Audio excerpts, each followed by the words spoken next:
And I'm going to get started. So good morning, everybody. Welcome to the Collaborative Commons. For those of you who are new to the Collaborative Commons, this is basically a place and space where people who do collaborative work, we share knowledge, tools, resources, methods, hopefully create some new relationships, but also in a way we're kind of creating a movement. We are about 300 community members globally, and the focus on collaboration.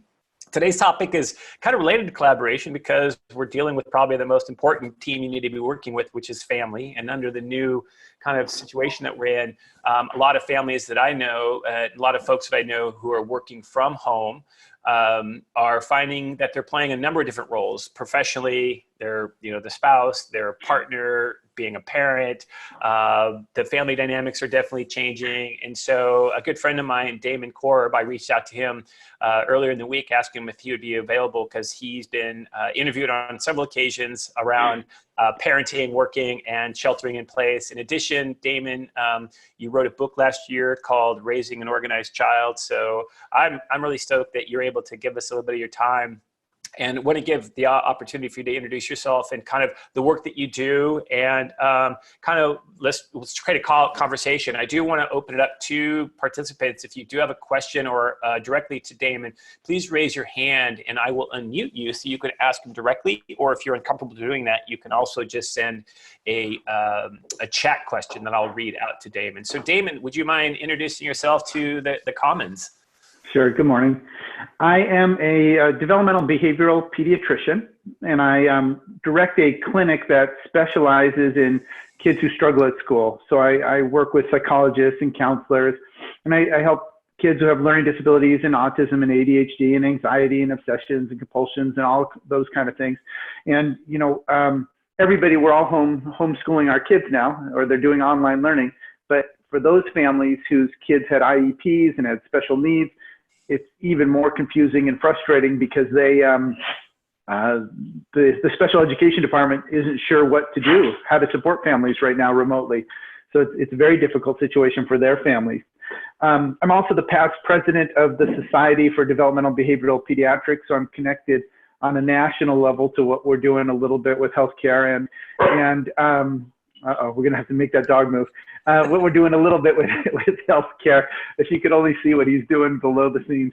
I don't want to know. We're connected with healthcare. And also, like I said, like Scott said, I wrote the book, Raising an Organized Child. And that's where the connection really has been to what I'm talking about on the news these days is how do you keep your kids organized in the face of something that's totally new and chaotic and different? And I think, been very valuable. I've had lots of families contact me looking for support in this area. What are some of well, let's just jump right in. What are some of the things that people need to be thinking about in this new normal? I know that we just got an announcement yesterday in Butte County that our school is going to be closed for the rest of the year. So yeah, we got that too.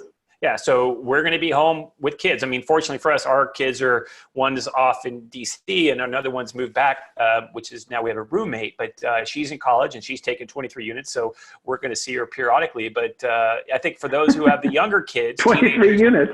Yeah, I know. That's crazy. Yeah. Uh-huh. Well, she has no social life because she's living with her lame parents. But I guess the question would be, what are some of the considerations? And again, developmentally, I think, are the approaches different? If you have teenage kids versus younger kids, what are some of the different approaches that you're talking to families about? So I think there's three different phases that people go through. The first is we've got to make sure everybody's safe. Yep. We've got to social distance. We've got to sanitize and make sure our relatives are safe and everyone's safe. The next thing we have to do is we have to figure out how are we going to recreate structure? How are we going to set the limits and the routines in our household? And that absolutely is different depending on what developmental level your child is at. And then the third phase is once you've got good structure and routines in place, the realization is going to set in, oh my gosh, we're going to be here for months. And then boredom will creep in here and there. Right. And boredom is where parents and kids have conflicts a lot. And learning how to deal with the boredom, which again is different developmentally for each child and their age, is I think increasingly important. So if you were to kind of take it through the path of like the structure, like to recreate a structure. How is it different between, and when you talk about developmentally, is it K to 3? Is it 3 to 4 to 7? I mean, like, what are the considerations at each age level? I know that some of the folks on the call have teenage kids, for example. What would be most useful for teenage, and maybe work backwards because I'm looking at the different members who've signed on. So what do you need to consider as a teenager? So the first thing to remember is that life for most kids is pretty darn organized. They get up in the morning, they go to school, they have breaks, they eat meals at regular times, they come home, they have an after-school activity, they do their homework, they get ready for bed. There's a routine that they don't necessarily think about, but it's built into their day. And now when they're home, your teenager thought, woohoo, it's a break, I don't have to go to school. And the parents are thinking, oh my gosh, I got to get work done, and I've got to make these things happen, and how am I going to pay for things? And so you're coming at this from an entirely different world. And if the parents don't do a good job establishing that routine and structure, you're going to have mismatched expectations. And when expectations don't match, that's when conflicts happen. Sure. So we have to figure out how to set that tone and how to set those expectations. So what sort of conversations are you having with your kids? I mean, what is the conversation that you should be having with your teenage kids? And I think it can go down even to middle school type of stuff as well. But how do you establish that? Because you're right, there's different perspectives in the household. So first of all, before we go into the routines, let me just point out that you mentioned teenagers, and I think this is probably the hardest on teenagers more than any other age, because teenagers are so inherently social. Teenagers have their major milestones that they're going to give up. I have a senior daughter who's not going to have a prom or a graduation. And those things, I think at that age feel like, oh my gosh, this is, huge. But we know this is going to be an inconvenience for a few months, and I'm going to go back to work and everything's going to move on and we're going to be okay. But I think for teenagers, it's really difficult. So with teenagers, again, I talk about the need tos versus the want tos. The need tos are the things that every teenager has to do. They have to take care of their health, exercise, sleep, nutrition. They have to take care of their hygiene, which means they have to put on deodorant and still take showers and brush their teeth. Right. They've got to do their homework because most of them are still online schooling. Right now, they don't have to do their jobs because their jobs are suspended, most of them. And they have to take care of their household chores, whatever those are in your family, and then find ways to be social. And my dog is absolutely crazy right now. To find ways to be social, and that's really what they need to do. Yeah. Where problems happen is when the want tos creep in. I want to play games all day. I want to watch TV all day, and the need tos aren't happening. If your teenager is doing those need tos, they got things pretty much under control, and I worry less about the want tos. Right. But what I do suggest with teenagers is to sit down and have a conversation now about a goal. We're going to be in this for a few months. Let's come out of it with a new skill. Let's come out of it with a new talent, a new knowledge.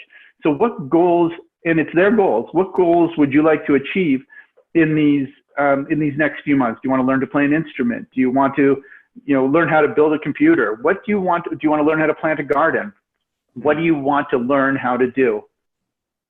That's a great one. I mean, that's useful for any adult because I know I have some goals as a result of this, something to look forward to at the end of this experience. So, okay, working down the age chain now, what's the next? Because I think middle school kids could also address that, because to me, you're looking at probably 12, 11, up to 17, 18. But now you're getting for families who have the younger kids. What are those considerations and how do they differ? So let's talk about school-aged kids, maybe the kids who are, kindergarten through sixth grade, kindergarten through fifth grade. Mm-hmm. For those kids, you really need structure and routine. They've lost a whole lot of structure and routine through this process, so you really need to build that in. But you think about routine differently. So there's still wake-up times and bedtimes. There's still meal times. But how do you build in a learning activity in your child's day? How do you build in a cognitive activity, something that's just intellectually challenging but isn't necessarily homework? How do you build in something creative, art or imaginative or pretend play, music? How do you build in exercise? All these little things that we need to touch upon, how do they build that in? But the tricky part with kids is if you're telling them what to do, they sometimes resist it. So I would build the framework and then sit down and have discussions about each of those domains and say, let's make a list of all the possible things we can do if we need to do something cognitive during our cognitive time. Let's make a list of all the exercises. And then it becomes up to the kids to kind of say, to pick which one they're going to do. So they have choice, they have a little bit of freedom, they feel like they're doing it themselves, and yet we keep our structure and our limits and our rules in place. Yeah, we have a comment from someone, Jill. Thank you. I have friends teaching their kids outdoor skills like putting up a tent, fixing a lawnmower, starting a fire without a lighter. So it's really kind of cool that they're using the time in a way that's building capacity in their kids. That's great. Right, especially with the teens. I like talking about building life skills. Right, not just those, but how do you do laundry? Right, how do you sew a button back on a shirt? Right. How do you things that they're going to need when they go off to college? We're building garden beds in our yard, doing just practical things, letting them use power tools and going at it. I think all that stuff's really an education, and it's just as valuable as the education that some of the kids might be missing over the next few months. So in that being said, when you talked earlier about, the parent's mindset versus the kid's mindset, when you start those expectation conversations, again, this might be very new for a lot of parents because, life has been happening. It's been somewhat, chaotic in sense. And all of a sudden we're now together. And what are some of the biggest challenges, or how do you kind of approach the conversation? Because again, if you have a dynamic where the kids and the parents are already kind of at odds, how do you do a reset? How do you kind of like, start over kind of thing? If we've been at this now for a few weeks, there might be some tension. There might be some areas where we're kind of struggling. What is some good guidance to kind of give parents an opportunity to reset? Like, bring them in, focus, like this isn't working. We got to figure something out. What's your recommendation to the families that haven't done this yet? Or so maybe this seems like this question is more directed towards teenagers. Because I think that's where we're more likely to be having conflicts. But with a teenager, that's where I really like to have parents listen. Again, this is a really, really difficult time, I think, for teenagers, and to just hear their concerns and don't have to solve it for them, but just acknowledge it and listen to it. And I think that's the best way to reset with your teen. So often we want to solve their problems and we want to do everything for them, but part of development is learning how to solve your own problems. And so giving them that opportunity to solve their problem. And that makes me think about boredom. Right. Okay. Boredom is an issue that develops. And I think boredom is one of life's great problems to solve.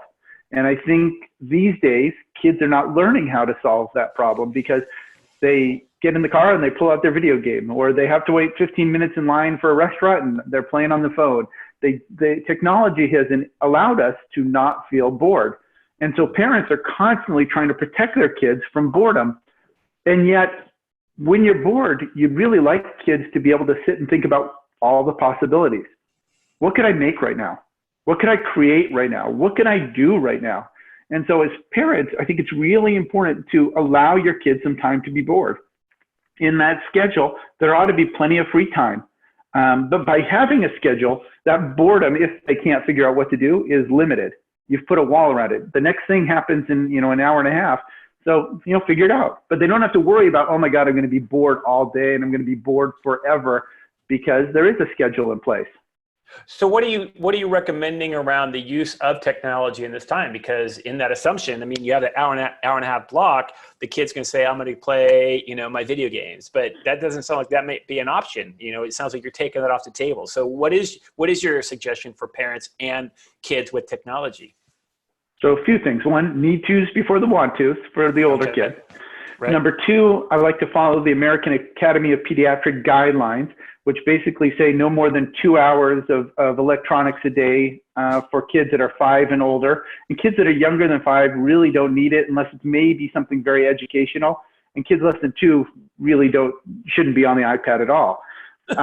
With that being said, I understand that these are difficult times, and I understand that parents are needing to get work done. And so I encourage them to use their child's electronic time strategically. If you have a real important business call, maybe that's the hour that they're on their electronics. Be really thoughtful and planful about how they're using it. The other thing I would say is I am less vigilant during this time about their use of electronics if they're using it socially. If they're just there watching YouTube videos and TikToks, that's not a real effective use of one's brain. But if they're using it to communicate and chat with their friends and their cousins and their relatives, I think there's some value in that because they're losing a lot of social when they're stuck at home. Right. Well, it's interesting how coming at this, because when you say, 2 hours, max for technology and I can guarantee you that's not the average in the US and probably not for many of the people listening. It's like 6 or 7 is the average. Yeah. I'm going to call CPS on myself because I'm abusing my child with technology. But I do think that the idea of how do you give kids, and because to me, that's that need to have to, where the kids are saying, well, I need this, I need that TikTok, and so again, how do you help parents?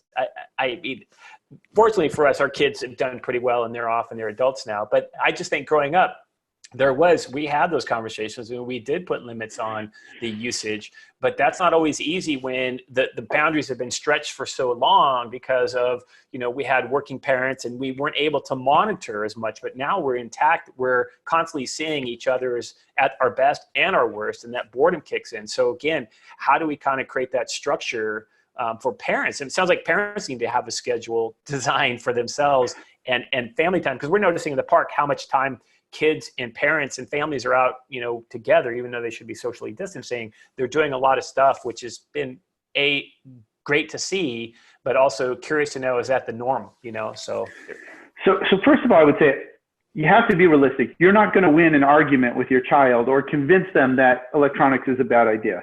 If you go down that road, you'll just fight forever. Right. And they were not going to say, you know what, Mom, I think you're right. I really am playing too many video games. And that's because teenagers aren't really good at seeing the long term.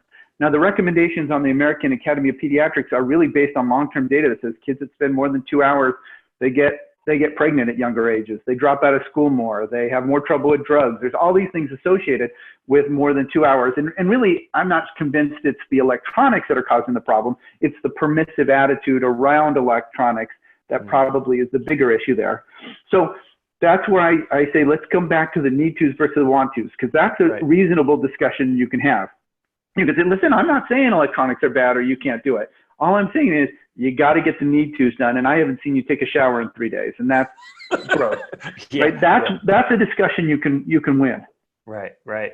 So again, that whole need to have to discussion, I think, is fascinating, because I'm also just thinking about it in my own life. Like, what do I need to do? What do I want to be doing? It's useful as an adult. And I think even a lot of people in the workplace are probably struggling with what are the need tos for the have to. Like for me, I do my most important tasks list the night before I go to bed. So I have my list of things I need to get done today. Yep. First thing in the morning for me. Yeah. Before I go on my walk to in Bidwell Park today. So that's a want to. So I have my list, which is really helpful. But I think a lot of times it's easy to kind of get sucked up into watching the news or what have you. So what are guidance? Or answering every email that pops up, right? Boom, I got to do this now. And you don't need to. Yeah, exactly. So I guess, what are you seeing as some of the things that are popping up in your work? Because you do a lot of counseling. What are some things that you're seeing as some trends that we need to be paying attention to as parents, as families, as community members? Because, as my wife and I were talking the other day, it's like, what are parents going to be doing? Because I think the stress level is going up. Dealing with the reality is that I'm not getting a paycheck. How am I going to pay for food? I don't have a lot of money in the bank. What is some guidance? And again, this may not be for anybody on this call, but maybe we know of people. And how can we be of support with I think the increase of stress that's going to continue to grow? I mean, I think we're in a kind of an existential crisis for a lot of people. Any guidance around that? I know you do the pediatric stuff, but it trickles down in the family, these dynamics. Right. I think for families that already have domestic issues, they're going to be amplified, and that could be dangerous, especially for women. And nobody wants to hurt their loved one, but people do. And so, I guess the things to remember are, one, Alcoholics Anonymous and Narcotics Anonymous, they're all going to virtual meetings and online meetings, and people who have those issues can reach out and get that support online.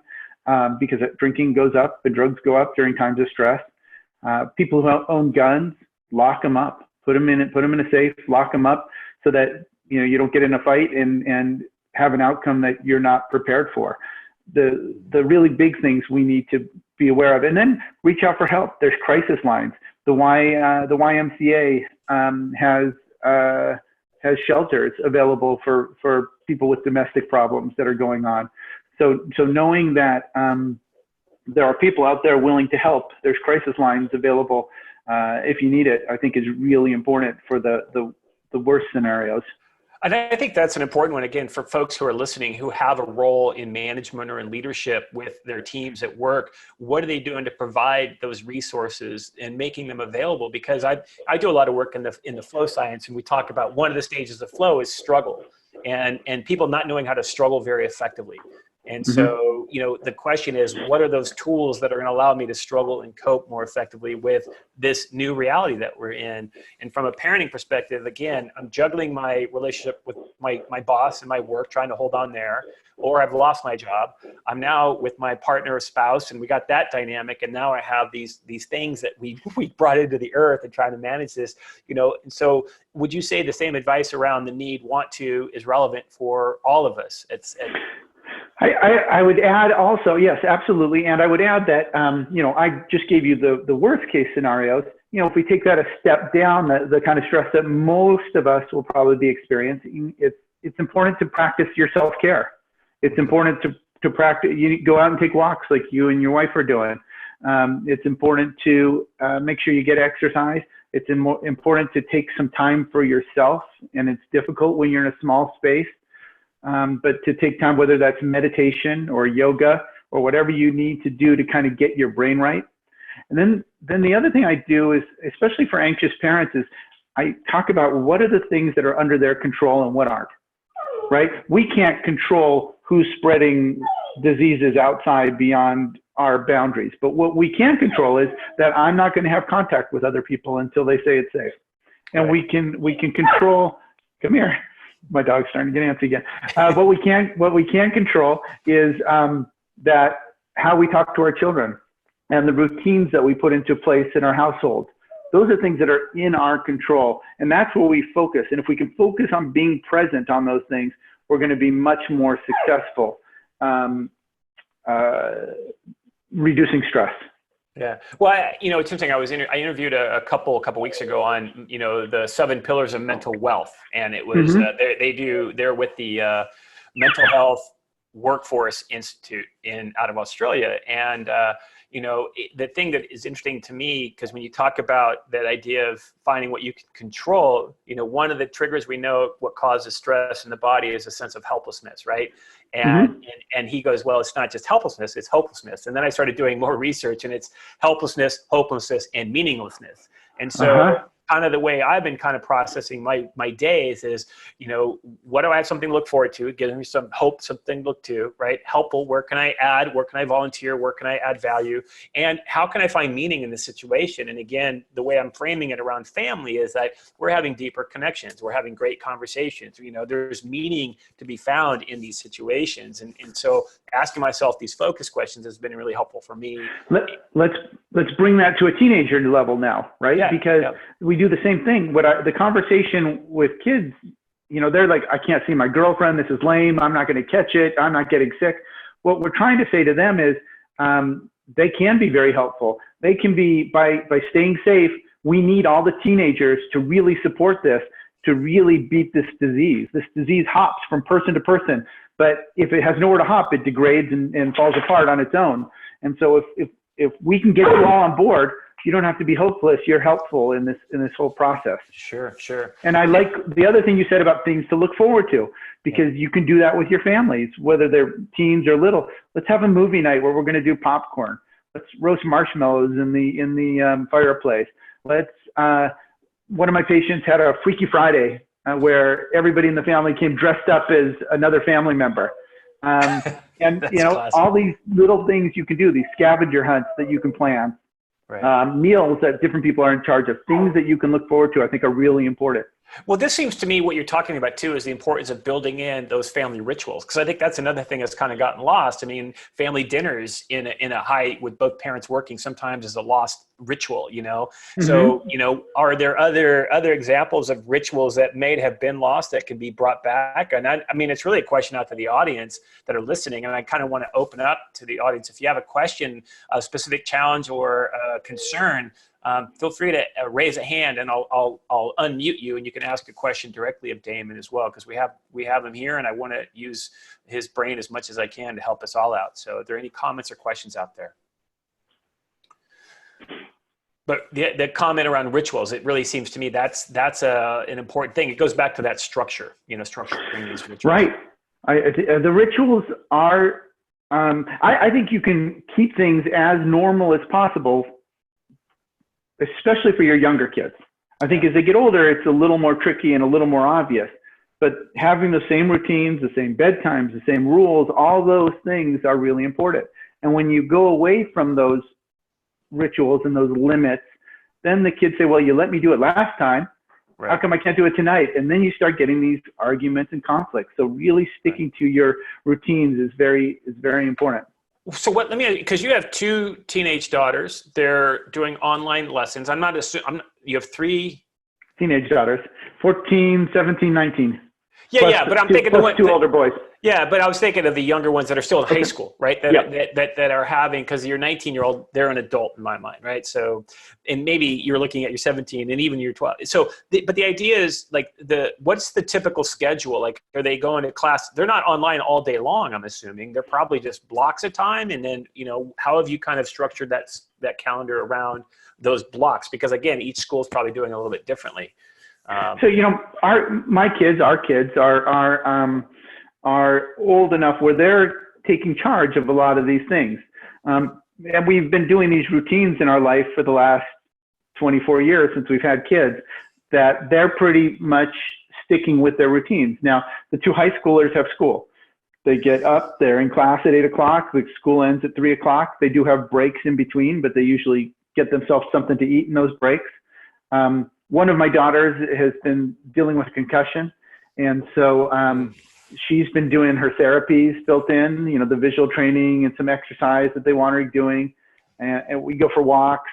So all that stuff is kind of built in for them already. On the days that aren't school days, we've been getting outside and we've been, like I said, building gardens, doing kind of family projects together, just getting stuff done, which is as much social as it is work. Mm-hmm. So I have a question here. It says, since this is Damon's expertise, but not a young child. So I have a young adult child with spectrum challenges and just moved to a new town. What do you recommend to keep a naturally isolated child from slumping into depression in the middle of a lockdown? So one of the things that that teens and young adults are good at, and better than we are, is with their social media. And if they've moved and they have peers, encourage them to stay in touch with their peers. Peers really do help with depression. So whether it's FaceTiming or whether it's Zoom chats like this or whatever, anything they can do to stay in connection with their peers is valuable. There's also a number of different collaborative sites out there.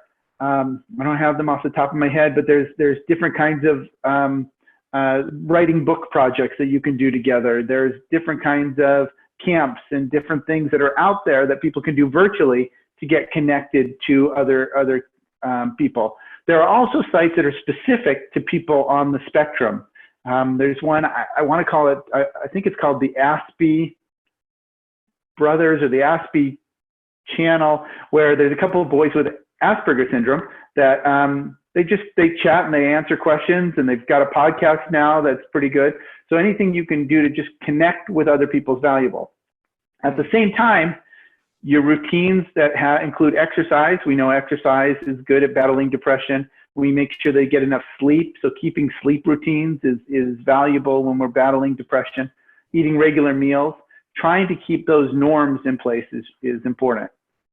Great, thank you. Hopefully that was helpful, Joe.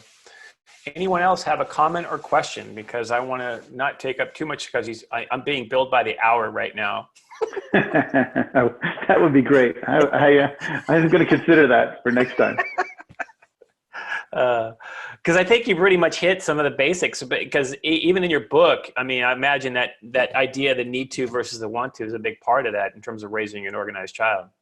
Yeah, we've talked today a lot about teenagers. The book, the way it's organized is it's got a section on infants, on toddlers, on school-age children, on teens, and it really shows that you can do the same 5 things to keep kids organized, whether it's infant, school-age, preschool, and all the way up, to help them. And that's to be consistent, to introduce order, have routines, show that there's a beginning, a middle, and an end to every task. Teach your teenagers how to finish, how to be closers. That's all has to do with order. Give everything a place so that they start to learn spatially that things are more efficient when their spatial systems develop, just like when you're learning to read. Mm-hmm. Once you learn to sight read, reading becomes much more efficient than when you're sounding it out sequentially, one letter at a time. And then we talk about the higher cognitive functions. So we practice forward thinking. We encourage our kids to estimate, to make plans, to anticipate, to think ahead. Because those are that's the same part of the brain for thinking ahead as is used for hindsight. And hindsight we need in order to solve problems and to see the big picture, which is the next step, learning how to promote problem solving. And so that's where we learn to perspective take, show insight, make abstract thought that we challenge our kids to do from the time they're very young all the way until adulthood. So let me ask you this, Damon. How many conversations are you having with your kids about, like, what are we learning as a result of this experience? I mean, are you guys taking some time to just process what you're going through as a collective? You know what I mean? In terms of like, reflecting on what we're going through together, what's working, what's not working. Because when you talk about those skill sets and those 5 steps, getting people to understand, like, to be able to think through, like, we can't anticipate what the future is going to look like right now, except I can anticipate what might tomorrow. I mean, so this goes back to that, what you have control over, I'm assuming, is one. But I'm curious, like, what sort of conversations are you having, and how are they differing? Maybe not so much in the case, but I think the context that we're in is so different. So are you spending some time just talking about, as a family, how we're doing? I think right now we've been, when we're having that conversation, it's more about, think about how this is affecting other families. We have a nice big house. There's families that live in a 1-room apartment, and they can't go anywhere, and they live in a crowded community. So even going for walks is hard. We've got space we can walk in. They don't have space they can walk in. If you lived in New York, how do you separate yourself from other people? How do you go to the store and feel safe? And so we've been talking a lot about other people's lives and how they live, and the travels that we've gone on, and how other people live in other countries and how it's going to affect them, and how other countries and other governments are addressing this situation differently than our country, and what works and what doesn't work. So we're talking about that kind of big picture stuff. Yeah. Well, you have your kids are all really sharp. So I'm assuming they can think real critically about it. Cause again, that's part of our conversations, and, we're just trying to think about, okay, what does the normal look like? Cause this has been a huge paradigm shift for so many of us, whether it be work or family. And I just think that we have to, at least my view is, keep the conversation going, because when you look at the numbers, sometimes, my wife and me and I will get on and just see, it's staggering. And our whole point is, like, how can we be more helpful? Like, I want to get tested, because I think I've already had it. I've been traveling a lot. But I've been sequestered now for 3 weeks. So I haven't had anything. I feel great, but I think I've already had it, and I want to go out and do something. I want to get tested to say that I'm clean, or at least I've got the antibodies, and I can go out and be of service. But it's hard to be of service when you're kind of sequestered. The testing in our country is definitely has definitely lagged behind, and that's a problem. Yeah. Well, I want to make sure, is there any other questions or comments for Damon? Because I think, unless you have anything more to add, I think this has been a really useful bit of data. The only thing that I would add that probably relates to your audience is that the conversation I'm having with my work team is also about, and maybe my world's a little different because medicine's a little behind the rest of the world in terms of virtual interaction, but we are learning that, oh my gosh, there's a lot of opportunity using these virtual interactions. And, I'm seeing people's homes for the first time. I can see the messes, and I can see the chaos, and I can see all that stuff that I wasn't able to see before. So I'm encouraging them to think about what are ways that we could do what we do differently, even when we get back to normal. What are new services, new supports, new things that we can offer that we learn from this experience? Yeah. Yeah. Which I think is interesting. And I'm hoping people are taking the time to say that. And that's what I was saying to you earlier. It's like, gosh, who knew, like who knew you could do this, or who knew, like right. using that conversation of like a new insight as a result of this thing that we're in, which has always been available to us. But we've kind of been living in this life of luxury, if you will, and now all of a sudden it's kind of hunkering down. Like, who knew that you could build a sustainable garden in your apartment complex? Who knew? Because all you have to do is ask, and it's amazing how humanity shows up, especially in this crisis. And I think it's always so sad to me that it takes a crisis for humanity to show up. But how do we kind of keep it going? So if there's no other comments, I'll give it another minute to see, or a couple seconds here. If there's anyone that has an opportunity or has a question of Damon, we can open it up. But if there is nothing, I'm going to just say, Damon, thank you so much for your time. I'm still waiting for my signed book, by the way. My apologies. I'm going to hand deliver it once we're safe. That's awesome. So everyone, I want to say thank you, Damon, for your time and your insights. My biggest takeaway is the need to versus want to. I think I kind of been playing that game for the most part, but I like how you framed it. And I'm hoping that some of the parents out there can have maybe a really different conversation with some of your kids, especially if those kids are playing sports, because that's the other thing. Sports is gone. That's right. A huge time utilizer for a lot of these kids that keep them sane, and keep the parents sane, but that's also been taken away. So anyway, brother, thank you so much for your time. Everyone out there in the audience, I will be sharing the recording. But if you have how can people reach you, Damon, if there's a question or? So you can follow me on Twitter at Dr. Korb. You can go to the Raising an Organized Child website. And reach out through there. Or there's for the people who are local, which I don't think many of us are, but there's the Center for Developing Minds where I work. Great. Thank you so much.